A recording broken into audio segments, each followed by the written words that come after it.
Genting Dream is one of those ships that quietly rewrote the playbook for Asian cruise markets when it launched in 2016. And after a comprehensive 2023 refurbishment, it continues to hold its position as a premium segment leader in Southeast Asian waters. With 150,695 gross tons spread across 18 decks and capacity for up to 3,400 passengers supported by a crew of 2,020, the ship offers a passenger-to-crew ratio that leans heavily toward attentive service. What sets this vessel apart from its Western counterparts is its year-round commitment to the region, homeported in Singapore with itineraries weaving through Malaysia and Thailand, making it a rare find for travelers seeking premium cruise experiences without flying halfway around the world to board. The ship sails as part of Resorts World Cruises Asia's fleet, sharing its DNA with sister ship World Dream, now operating as Manara. From April 2025 through April 2026, the vessel maintains Singapore as its home port, offering round-trip sailings that call on Penang, Kuala Lumpur, Melaka, and Phuket. This consistent deployment means the ship has been purpose-refined for tropical climates and regional preferences, a detail that influences everything from air conditioning capacity to culinary programs.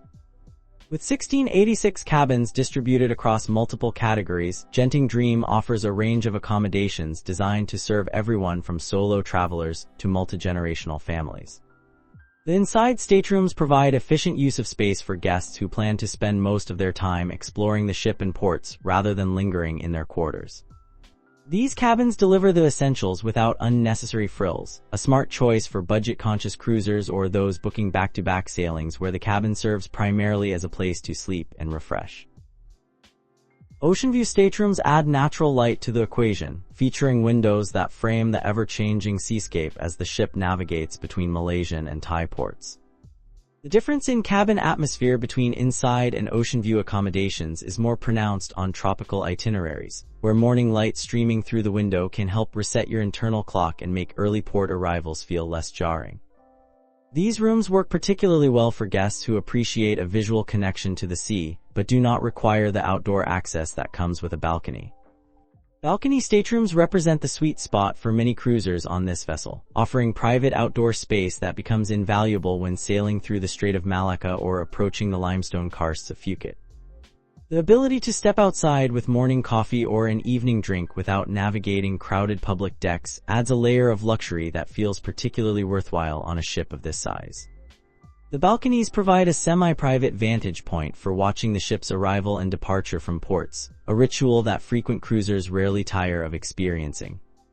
Suite accommodations elevate the experience with expanded living areas, enhanced amenities, and typically priority access to certain shipboard services.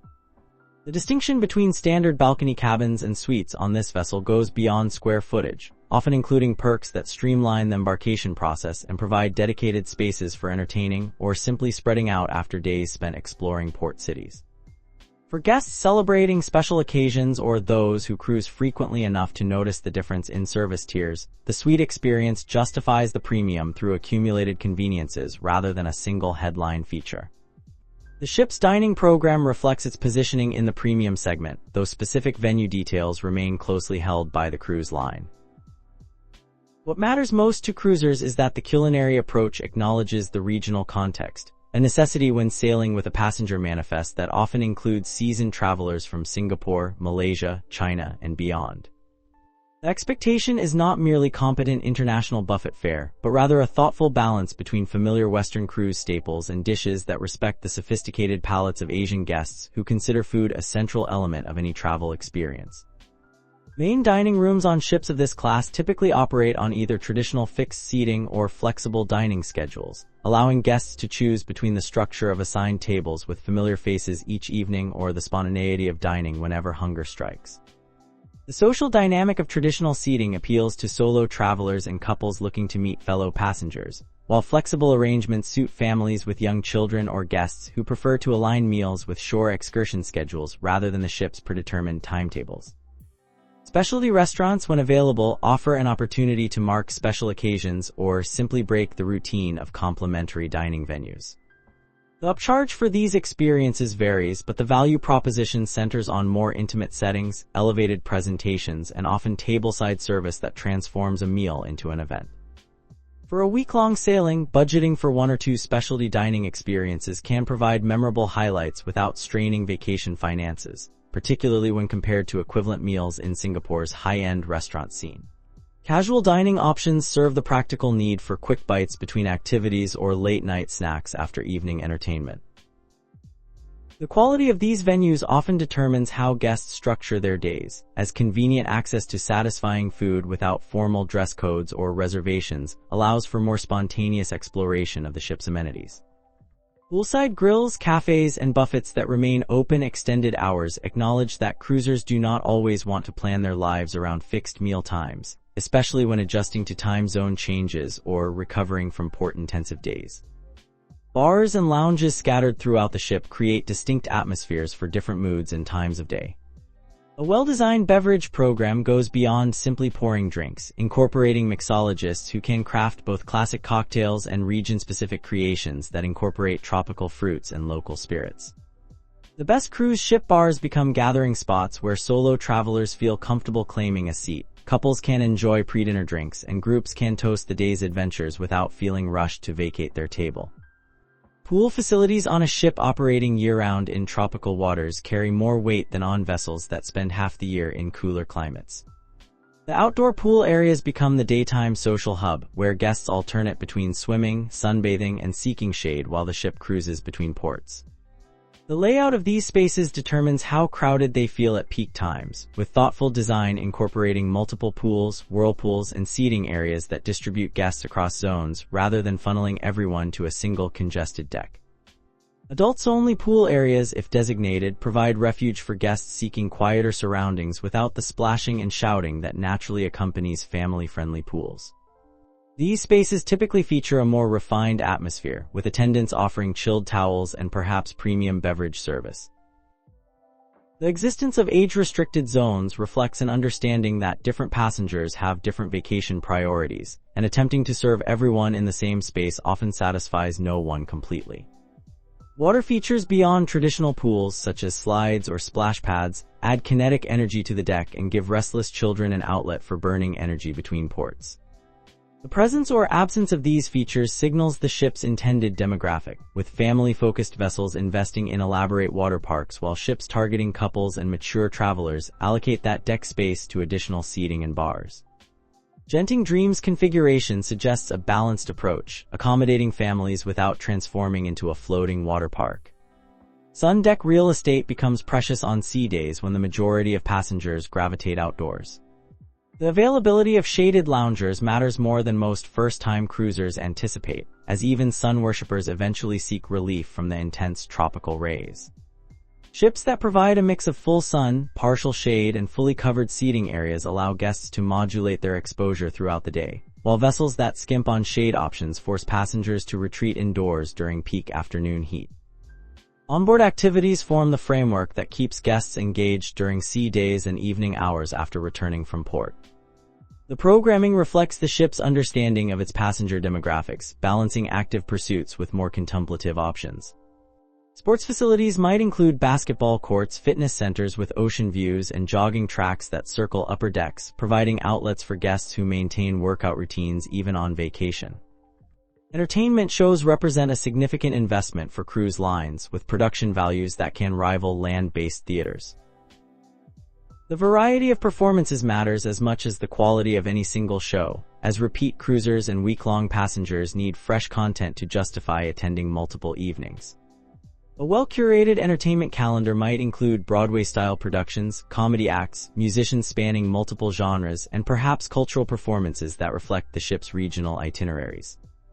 Enrichment activities such as cooking demonstrations, language lessons, or destination lectures add intellectual dimension to the cruise experience. These programs appeal to curious travelers who view cruising as more than passive relaxation, seeking opportunities to learn skills or gain insights they can apply beyond the voyage. The best enrichment programming connects to the itinerary, offering context about upcoming ports or introducing guests to regional customs and histories. Gaming facilities, where permitted by maritime regulations and local laws, provide entertainment for guests who enjoy casino-style activities. The presence of these venues divides opinion among cruisers, with some viewing them as essential nightlife components and others preferring ships that minimize or eliminate gaming altogether. The scale and prominence of casino spaces signals the cruise line's assessment of passenger preferences, with Asian market ships often allocating more square footage to gaming than their Western counterparts. Spa and wellness facilities on premium segment ships extend beyond basic massage services to encompass comprehensive programs addressing fitness, relaxation, and aesthetic treatments. The spa becomes a retreat within the retreat, offering an atmosphere of deliberate calm that contrasts with the livelier energy of pool decks and dining venues. Treatment menus typically include massages ranging from Swedish to deep tissue, facials using premium product lines, and body treatments that incorporate regional ingredients and techniques. Thermal suites, when available, provide access to saunas, steam rooms, and specialized heated loungers, often requiring either a per-use fee or unlimited access pass. For guests who regularly use these facilities, the pass represents good value, particularly on longer sailings where daily visits accumulate significant benefits. The thermal suite also offers a quiet escape on sea days when other public areas reach capacity, a consideration for travelers who need periodic breaks from crowds. Fitness centers on modern cruise ships have evolved from afterthought spaces with outdated equipment to comprehensive gyms featuring current-generation cardio machines, free weights, and dedicated studios for classes like yoga, pilates, and spin. The ocean view placement of treadmills and ellipticals transforms routine workouts into more engaging experiences, though the gentle motion of the ship occasionally requires adjusting your balance and stride. Group fitness classes build community among participants and provide structure for guests who struggle to maintain motivation when exercising alone. Wellness programming extends beyond physical fitness to encompass meditation sessions, nutritional consultations, and sometimes acupuncture or other alternative therapies. The holistic approach acknowledges that true wellness involves mental and emotional health alongside physical conditioning. For guests who prioritize wellness in their daily lives, finding these programs aboard ship allows them to maintain routines rather than viewing vacation as a break from healthy habits. Kids and teens clubs address the needs of younger passengers through age-appropriate programming that keeps children engaged while giving parents opportunities for adult time. The segmentation by age group recognizes that a 7-year-old and a 14-year-old have vastly different interests and social needs. Younger children's programs typically emphasize creative play, games, and supervised activities that burn energy, while teen spaces offer lounges with gaming consoles, music, and social areas designed to appeal to adolescents who consider traditional kids' clubs beneath their maturity level. Family-friendly amenities extend throughout the ship, from cabins configured to accommodate larger groups to dining venues that welcome children without making child-free guests feel like they are eating in a daycare center. The balance requires thoughtful design and programming, creating spaces where families feel genuinely welcome while preserving adult-oriented venues for guests who specifically chose a cruise without bringing children. Ships that succeed at this balance earn loyalty from both demographics rather than alienating one to serve the other.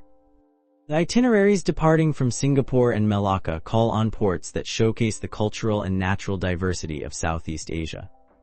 Penang offers a blend of colonial architecture, vibrant street food scenes, and Buddhist temples that provide compelling reasons to disembark even for passengers who have visited the island previously. The port location determines whether guests can walk into town or require shuttle services, a detail that affects how much time you can actually spend exploring versus sitting in transportation. Kuala Lumpur requires ground transportation from Port Klang, but the journey delivers access to one of Southeast Asia's most dynamic cities, where the Petronas Towers anchor a skyline that blends Islamic architecture with contemporary design. Shore excursions might include city tours hitting major landmarks, food-focused experiences exploring the city's renowned hawker centers, or trips to the Batu Caves that combine natural wonder with religious significance. Independent travelers can arrange private guides or use ride-sharing apps to craft personalized itineraries that align with specific interests. Melaka's UNESCO World Heritage status reflects its historical significance as a trading port where Portuguese, Dutch, and British colonial influences layered over Malay foundations. The compact old town allows cruise passengers to cover significant ground on foot, visiting Jonker Street's antique shops, admiring the Stadhuis's distinctive red facade, and sampling Peranakan cuisine that represents the unique fusion of Chinese and Malay culinary traditions. The port's proximity to the historic core makes Melaka particularly appealing for guests who prefer exploring independently rather than joining organized shore excursions. Phuket serves as Thailand's gateway to the Andaman Sea, offering access to stunning beaches, limestone islands, and cultural sites that range from Buddhist temples to elephant sanctuaries of varying ethical standards. The island's tourism infrastructure means shore excursions span the spectrum from luxury catamaran sails to budget-friendly van tours, with quality varying significantly based on the operator. Researching excursion providers and reading recent reviews helps separate memorable experiences from disappointing tourist traps that plague popular cruise ports. The overall experience aboard Genting Dream reflects its premium positioning and regional focus, delivering a product calibrated for Asian markets while remaining accessible to international guests. The ship's 2023 refurbishment indicates ongoing investment in maintaining contemporary standards rather than allowing the vessel to gradually decline as newer ships enter service. With a crew of 2,020 supporting up to 3,400 passengers, the staffing levels suggest a commitment to service that should translate to attentive cabin stewards, responsive dining room servers, and generally well-maintained public spaces. Reviews are overwhelmingly positive, though no ship is perfect and your experience may vary depending on cabin category and itinerary. The reality of cruise travel is that individual experiences depend on factors ranging from weather to the specific crew members assigned to your section of the ship. Setting realistic expectations helps ensure satisfaction, recognizing that a cruise ship is a floating resort serving thousands of guests simultaneously, not a boutique hotel providing fully personalized service. What makes Genting Dream genuinely different is its sustained commitment to Southeast Asian itineraries rather than repositioning seasonally to chase different markets. This year-round presence allows the ship to develop refined operations for these specific ports, with crew members who have executed the same itineraries dozens of times and can offer informed recommendations. For travelers based in Asia or those visiting Singapore for other reasons, the convenience of boarding a premium cruise ship without international flights adds significant value compared to flying to Europe or the Caribbean for similar cruise experiences. The ship's size places it in the large resort ship category, delivering the amenities and variety that come with scale while stopping short of the megaships that some passengers find overwhelming. At 150,695 gross tons, Genting Dream offers enough public space and venue options to avoid feeling confined during sea days, yet remains manageable enough that you can learn the layout within a day or two rather than spending half the cruise getting lost. Guest experience highlights center on the attentive service that comes from robust crew numbers and the cultural diversity of both passengers and crew, creating an international atmosphere. The ship operates in a region where hospitality standards are generally high, and competition for cruise passengers means maintaining service quality is essential for repeat business.